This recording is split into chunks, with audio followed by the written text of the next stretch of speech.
When you look at university career websites in Australia, like the University of Sydney, they make it very clear who they want, or more importantly, who they don't. In this photo, they show people from all different backgrounds, people with disabilities, women, and ethnic minorities.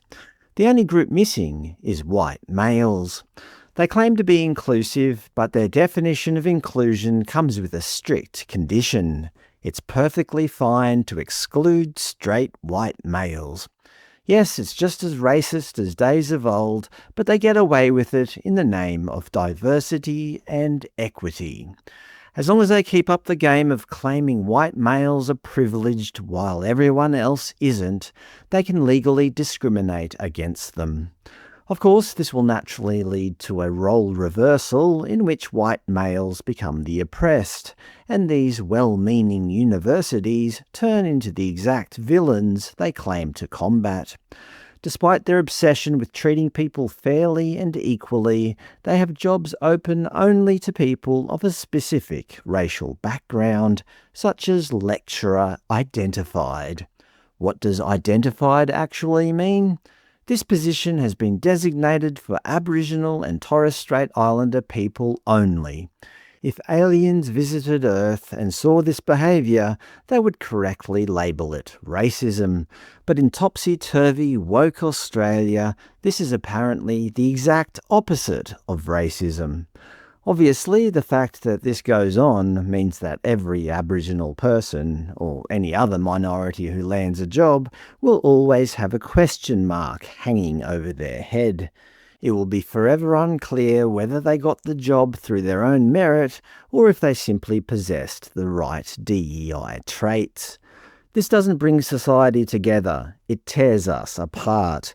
It causes friction between people, creating resentment toward those perceived to have been treated more favourably. But why does this go on at our universities and elsewhere?